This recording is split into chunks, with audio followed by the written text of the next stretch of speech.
33번째 시집에 관한 얘기입니다. 우리가 이제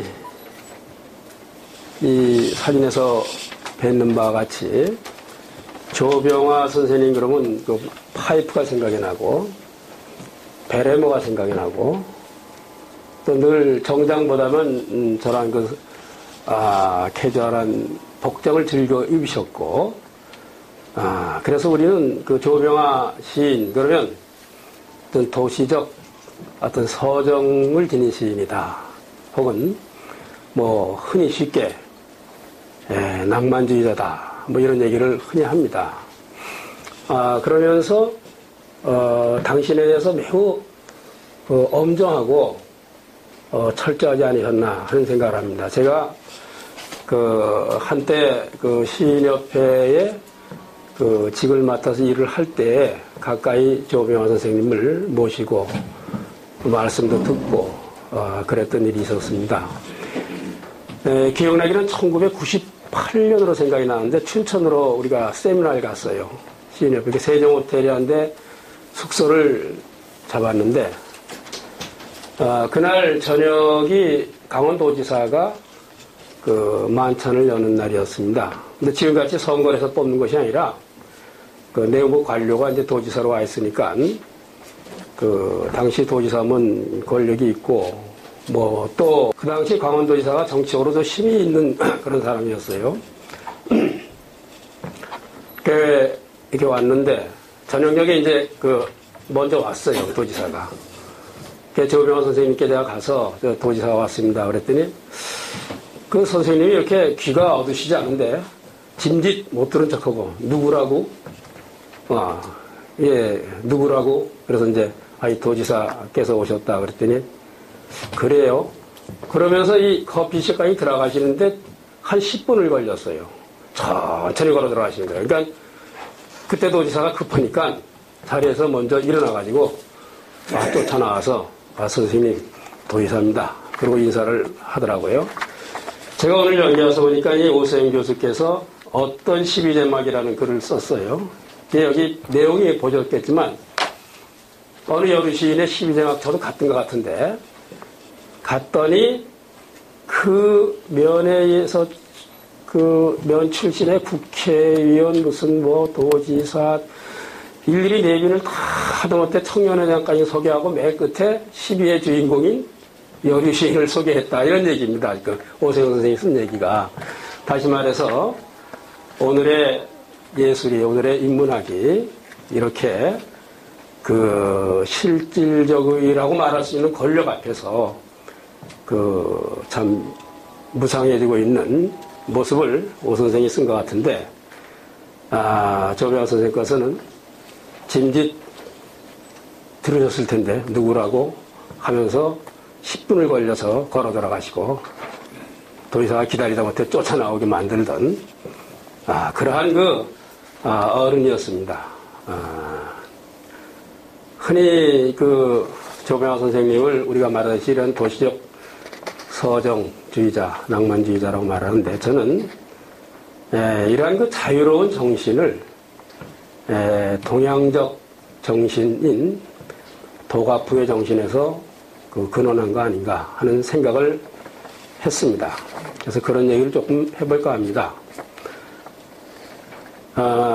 우리가 잘 아는 당나라의 시인 이태백이라는 사람이 너무 잘 알죠. 거기에 춘야연 노련서라는 글이 있습니다. 봄밤에 복숭아꽃, 오약꽃이 피는 정원에서 파티를 한다. 뭐 그런 얘기입니다. 쉽게 얘기해서 이 글 뜻이. 근데 형제들끼리 모여서 봄밤의 정취를 아주 느끼는 쓴 글입니다. 여기 보면 그런 얘기 나와요.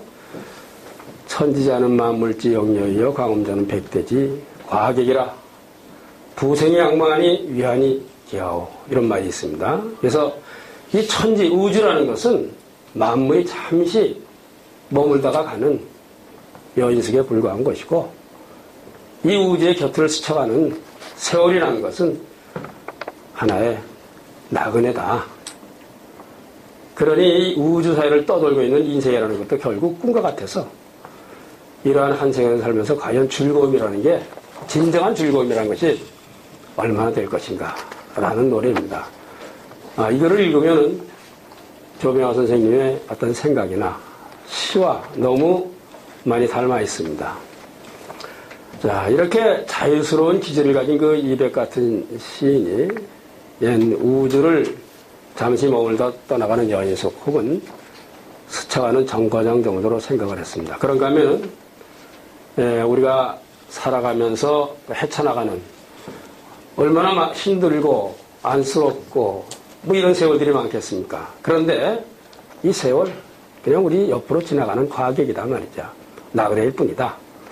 그러니 이 세월의 흐름에 너무 아쉬워할 것, 연연할 것 아무것도 없다. 뭐 이런 얘기죠. 그래서 우리가 무엇을 얻었다 혹은 잃었다 이게 너무 그렇게 기뻐하거나 슬퍼할 것도 없단 말이죠. 그것은 아무것도 아니고 우리 곁을 그냥 스쳐 지나가는 것에 불과하다. 이러한 그 우주와 만유 그리고 시간에 대한 그런 사유는 바로 이백 같은 사람의 이런 사유가 동양적 도가풍의 사유에서 그 근원을 찾을 수 있다고 생각됩니다. 흔히 우리가 노자와 이 장자로서 이야기하고 있는 도가의 그 사유는 시간이나 공간의 어떤 구속이 없는 그런 자유스러움에서 비롯됩니다. 노장의 그 내적인 어떤 정신의 자유를 구가하면서 유유자적하던 그런 사상은 후대 사람들에게 상당히 높은 평가를 받고 또 후인들의 정신적인 그 귀처가 되기도 했습니다. 바로 이러한 그 도가풍의 사상이 잘 나타나 있는 거로 흔히 우리는 장자의 소요유라는 그 소요유 편을 듭니다. 장자는 일찍이 만물 이런 걸, 만물이 모두 하나의 기운에 의해서 형성됐단 말이죠. 태어나는 것도 그렇고 죽는 것도 그렇단 말이죠. 바로 이러한 만물 이론을 주장했고 그래서 죽음과 삶을 초월해서 절대 무한의 어떤 경지에 그 소유하는 것이 그게 삶의 목적이다 말이죠. 뭐 우리가 삶의 목적이 무슨 뭐가 되고 뭐 부자가 되고 권력을 잡고 뭐 오래 살고 이런 게 아니라 절대 무한의 경지를 소유하는 게 바로 이게 삶의 목적이다. 나아가서 바로 이 인생은 천명이라는 그 숙명론을 지켜야 되는 그러한 사람이다 라는 사상가입니다. 그럼으로써 그 얻는 것도 없는 아무 꺼리낌 없는 자유의 절대 경지, 궁극적 자유를 근간하라는 그런 사상을 내놨습니다. 바로 이와 같은 이 장자와 같은 사람들은 사실 엄밀히 말해서 진실로 깨어있는 사람입니다. 이 깨어있는 사람이기 때문에 어디에도 그 얽매이지 않는 그런 자유스러움을 추구하고 있고 그래서 우리가 흔히 우리 일상적인 삶이라든가 오늘 여기 이렇게 자리에 오시는데 뭐 해야 될 일도 있으시고 그런 거 다 지금 적어놓고 오신 거 아닙니까? 뭐 또 뭐 이 연세 되신 분들은 손주도 봐야 되고 또 집안에 무슨 일도 해야 되고 오늘도 뭐처럼 토요일이니까 뭐 친척 무슨 결혼도 있을 것이고 이게 다 일상의 일이에요. 우리를 얽매고 있는 일이다 이거죠. 바로 이 일상적인 삶이나 그 일상적 일이라는 얽매에서 벗어나서 마음속에 있는 그 조각 하나의 마음까지도 전부 남기지 않는 것을 말하고 있습니다. 우리가 잘 아시다시피 그 조병화 선생님은 호가 편운이죠. 조각편자 구름문자. 조각구름이 한 군데 있지 않고 떠돕니다. 사실은. 떠도는 조각구름이죠. 사실은. 그래서 그 아호가 암시하고 있는 바와 같이 그 인생이라는 것은 그 자체가 바로 어디에도 얽매이지 않고 떠돌미라는 즉 장자적 소요유의 유의 인식을 바탕으로 하고 있는 그 시인이라고 생각이 됩니다. 그래서 그런지 시집이나 시어를 보면 저기 김명희 선생님도 그런 얘기를 하고 내려가셨습니다만은 무슨 뭐 가숙, 숙소, 길, 세월 대종을 이루고 있어요. 13시집이 시간의 숙소를 더두으며 뭐 가숙의 램프, 길은 나를 부르며 혼자 가는 길, 또 지나가는 길, 시간의 속도, 세월의 이삭, 넘을 수 없는 세월, 뭐 이렇듯이 바로 이러한 그 제목뿐만이 아니라 많은 시어가 이러한 것을 대종을 읽었습니다.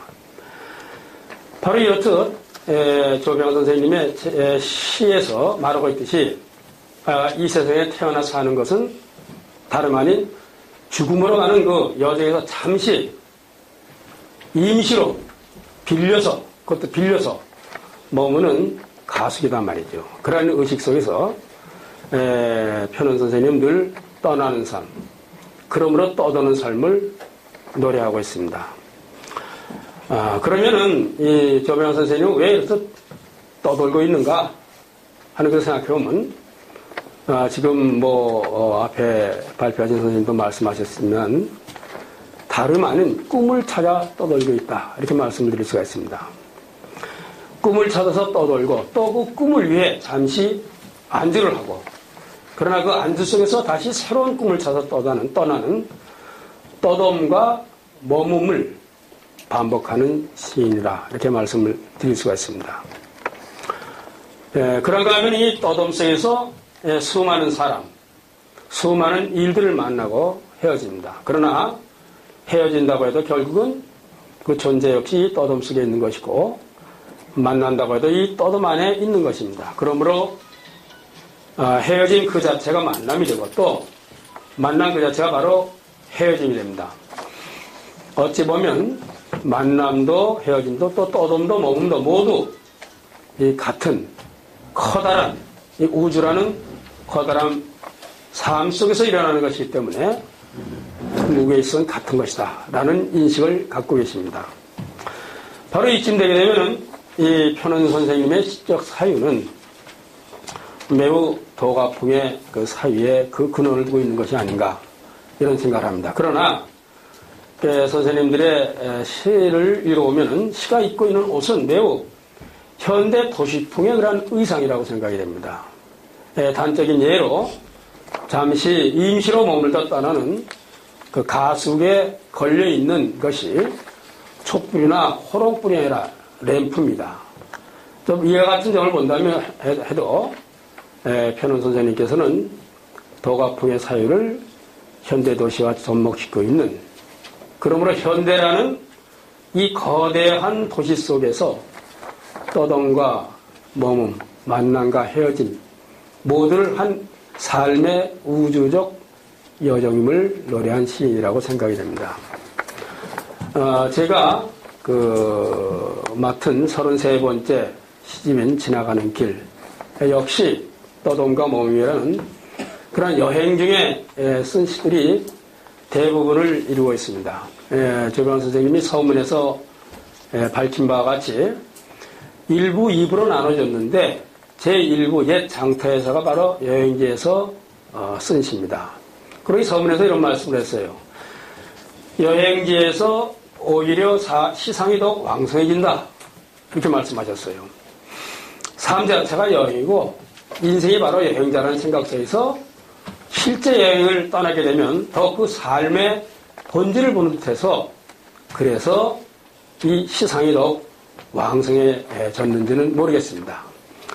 33번째 시집인 지나가는 길에서의 일부가 되는 그 옛 장터에 실린 작품들의 이 연보를 이렇게 보니까 1988년에서 1989년 그 사이에 쓰신 거로 되어 있어요. 여행지는 중국, 국권, 그 다음 유럽, 일본, 뭐 이렇습니다. 근데 1980년대 후반이라는 이 우리나라의 시대적인 상황을 보면 그때에 비로소 동구권, 즉 공산권의 여행이 비로소 허가되고 있던 때입니다. 그래서 이 1980년대 후반에 바로 이곳 공산권에 여행을 했다는 것은 당시로서는 매우 이색적인 체험이 아닌가 생각이 됩니다. 또 이 작품에 매겨진 창작 일지를 보면 여행지에서 거의 매일 시를 쓴 것을 알 수가 있습니다. 여행지에서 만나는 새로운 풍경과 사람들을 대상으로 매일매일 시를 썼던 것으로 생각됩니다. 그런가 하면 이 작품들이 대부분 5행이 넘지 않은 아주 짧은 시, 단시들이에요. 그 몇 회이 되지 않는 이 짧은 시험을 시도를 내가 이렇게 살펴보니까 나눠보면 A 그리고 B 이렇게 되어 있다고 생각돼요. 그러니까 A라는 새로운 것과 B라는 새로운 것으로 그 대비를 이루고 있는데 소위 그 A 앞에 되는 것을 앞에서 쓰면 전절 또 B를 후절의 형태를 띠고 있는데 근데 A에 해당되는 그 전절이 1행, 2행, 3행, 4행 4행을 별로 넘지 않습니다. 이렇고 이에 비해서 B에 해당되는 후절은 1행 또는 길어야 2행이에요. 그러니까 5행, 6행이 제일 긴 거죠. 따라서 이 전절은 그 행이 많으니까 전대절 이렇게 말할 수 있고 후절은 다만 한 행이나 두 행으로 됐으니까 후소절 뭐 이렇게 분석해 볼 수가 있습니다. 그래서 이 전대절에서는 여행지의 풍경을 그려내고 있고 이 전대절에 비해서 후소절에서는 어떤 그 시인의 주관적인 내면이 드러나 있습니다.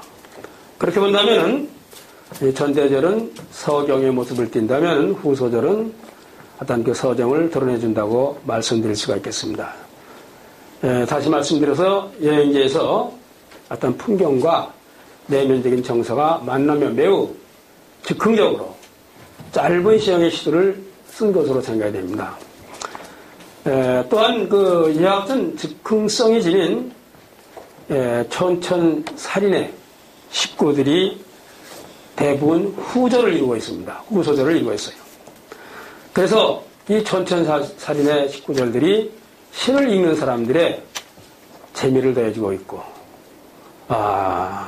그러면서 이곳에서 편은 선생님의 모습 매우 관조적이며 또 인간적인 풍모를 발견하게 됩니다. 시를 하나 제가 이게 도와닦고라는 시인데 일본에서 쓰신 것 같습니다. 2행짜리예요. 단풍이 호수를 더욱 빛내주고 있다. 인간도 그랬으면 얼마나 좋을까. 말 그대로 하나의 풍경. 그 다음에 당신의 내면. 이렇게 딱 드러냈어요. 아주 간단하시죠. 우리가 그냥 보면 그냥 이렇게 쉽게 인식이 되듯이 가을날의 단풍과 그 단풍에 들어오는 호수라는 매우 그 평이한 풍경을 시의 소재로 삼고 있습니다. 그런가 하면은 이 단풍이 붉게 물들어 있음으로 인해서 호수의 그 정취가 더욱 아름답게 빛나고 있음을 새삼 발견한 듯이 노래합니다. 이 단풍과 호수의 아름다운 조화를 조병호 선생님은 인간의 삶으로 옮겨갑니다. 마치 단풍의 배경이 호수를 더욱 아름답게 하듯이 그 누가 곁에 있으므로 그 곁에 있는 다른 사람이 더욱 빛나게 된다면은 그 말은 안 썼지만은 이 세상은 얼마나 아름다울까 이런 게 지금 가로 안에 묶여 있죠. 사람과 사람이 만나 서로 어떤 조화를 이룸으로써 이룩하는 아름다움 바로 이것이 얼마나 사람 사회에서 중요한가 하는 것을 이 시에서는 매우 묵시적으로 이야기하고 있습니다. 자연의 모습을 바라보면서 인간사를 생각하는 그러한 그 편은 선생님의 인간사에 대한 따뜻한 그러한 그 눈을 느낄 수 있는 작품입니다. 또 하나의 그 시는 에펠탑 10주년 광장엔 까만 흑인들 뿐이었다. 물건 사라고. 그냥 끝에 물건 사라고. 이렇게 끝났어요. 물건 사라고. 그러니 말이죠. 우리가 잘 아시다시피 에펠탑은 그 프랑스 혁명 100주년을 기념하기 위해서 세운 거죠. 근데 이 세운 걸 100년이 또 100년 기념하기 위해서 사람들이 모인 거예요. 근데 이 기념이라든가 뭐 혁명이라든가 이런 데 관심이 없고 다들 물건 팔라고 눈이 뻘개서 사람들이 버글버글 돌아다니다. 바로 이런 얘기를 한 거죠. 뭐 현실 그대로를 얘기한 겁니다만은 좀 더 이것을 생각해 본다면은 오늘이라는 이 시대가 어떤 것을 기념하고 이런 데 관심보다 내가 어떻게 살고 내가 어떻게 이익을 얻고 바로 이런 문제에 우선하고 있는 다시 말해서 자본의 논리가 팽배된 후기자본주의의 사회적인 모습이 이렇게 담긴 것이란 말이죠. 모든 가치를 그 가치의 본래 가치에 우선하지 않고 교환의 가치에다가 두고 있어요. 우리가 그림 하나 딱 놓으면 야, 참 좋다. 물론 그렇죠. 근데 저 얼마짜리야?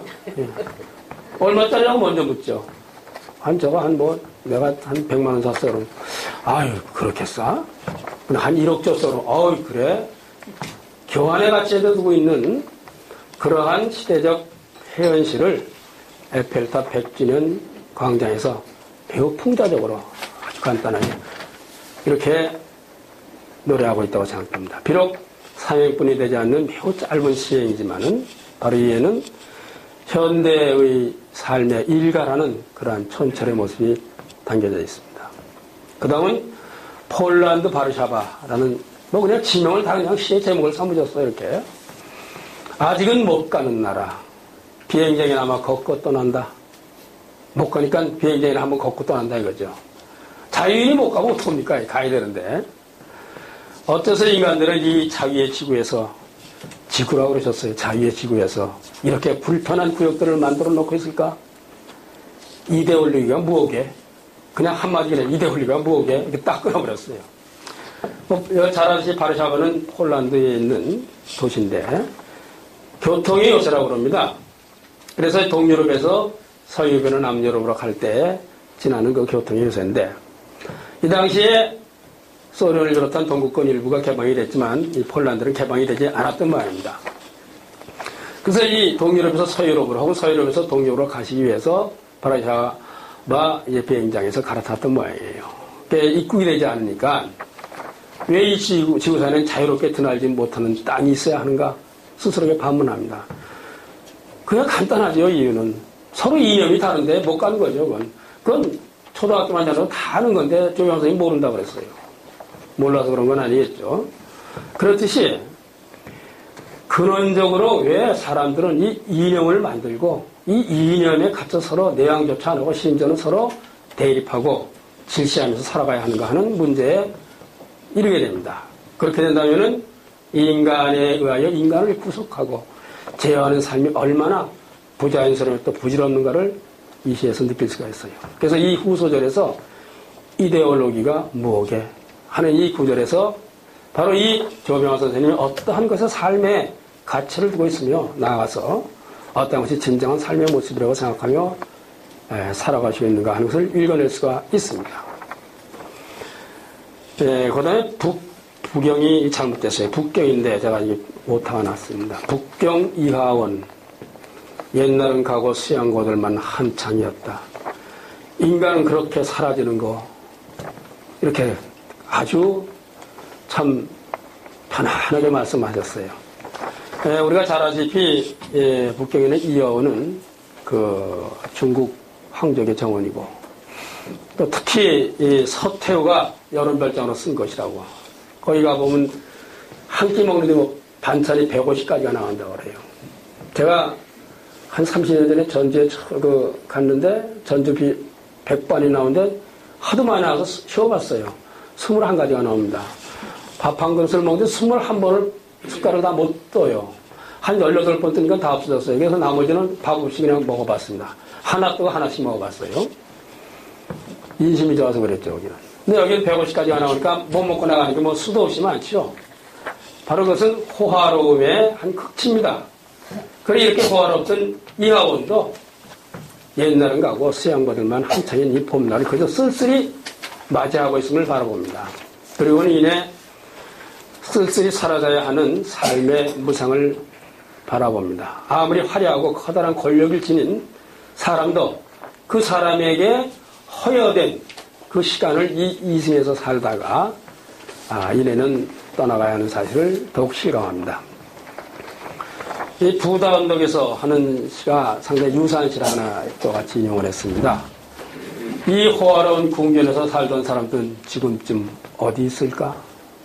이 부다 언덕은 헝가리 부다페스트에 있는 헝가리의 왕궁이 있는 그러한 그 강가의 언덕입니다.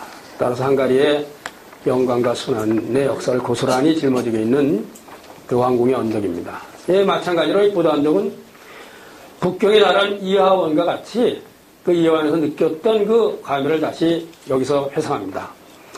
삶의 무상함을 이 호화로운 궁전에 살던 사람들은 지금 어디에 있는가 하고 탄식하듯이 노래하고 있습니다. 그러나 실상 이러한 그 이화원이나 부담대에서 느끼는 삶의 무상함은 궁극적으로 아무리 부유하고 화려해도 그래도 한생이고 그렇지 못하고 가난해도 한생이다 말이죠. 다시 말해서 화려함과 초라함이라는 우리는 늘 이렇게 늘 나눠 생각하는데 이런 이원적 대립을 띄워놓는 모습이다. 그러므로 이 사회 속에 변은 선생님께서는 화려함과 초라함, 삶과 죽음, 과거와 현재를 모두 그런 초국하는 모습을 발견하게 됩니다. 장자에 나오는 말입니다만 흔히 사람들은 800년을 살았다는 팽조가 800년 살았다 그러는데 이 사람과 태어나자마자 몇 달 살지 못하고 죽은 어린아이, 애상인가? 기억이 안 나, 그렇게 했는데 팽조는 부러워하고 이 어린아이, 몇 달 살지 못하고 죽은 아이를 애처롭게 여깁니다. 그러나 800년을 산 팽조나 태어나서 몇 달을 살지 못하다 죽은 아이나 궁극적으로는 그 차이가 무엇인가? 라고 묻는 것이 바로 도가적인 사유입니다. 바로 이 도가적 사유를 바로 이화원에서 혹은 부다언덕에서 조병화 선생님의 시를 통해서 만나고 있습니다. 이화원 또는 부다언덕은 아주 당시 귀족이나 이 사람들이 이 우주를 떠돌다 잠시 머물든 그리고는 이내 떠나간 곳만이 아니라 조병화 선생님이 이 세상을 떠놀다가 떠돌던 그리고 이내 떠나야 할 그런 곳이기도 합니다.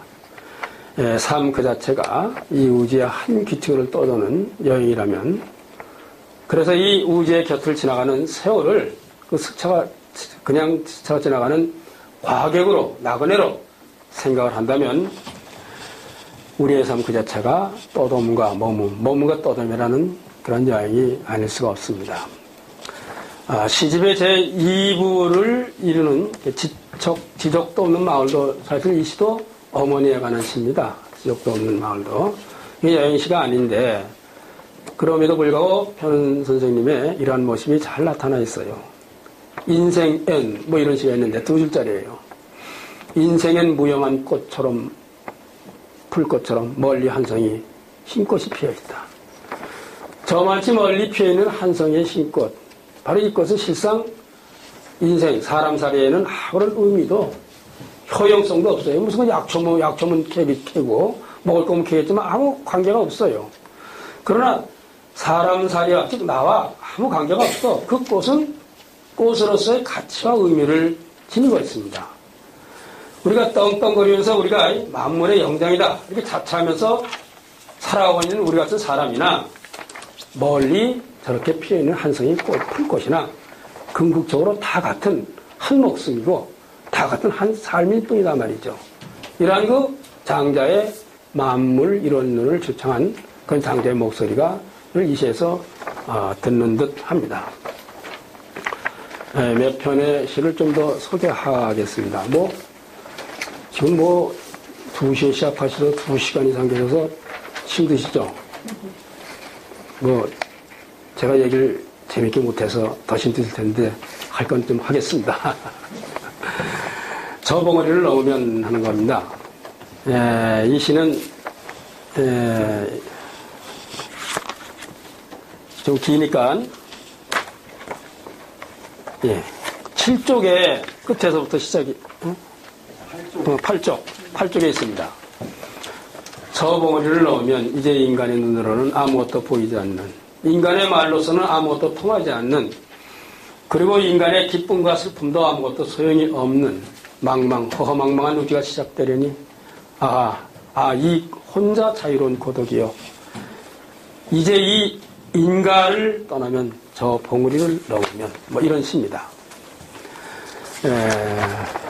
시에서 얘기한 것과 같이 사실 우리 인간은 인간의 눈으로 보고 인간의 머리로 생각하고 인간의 마음으로 모든 걸 해석해요.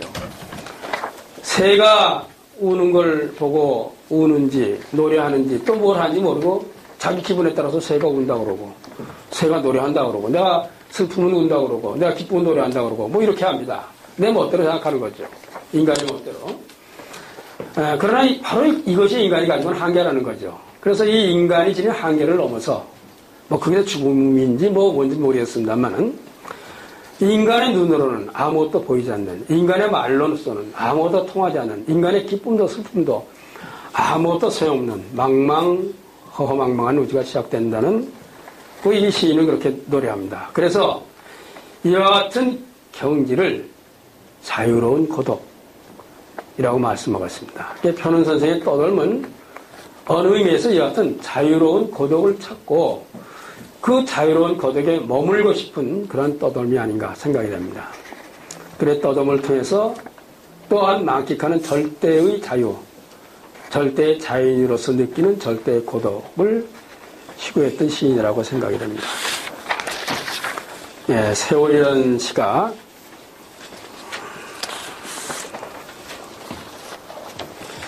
같은 팔쪽에 있습니다. 그 누구요? 지나가는 바람이 올시다.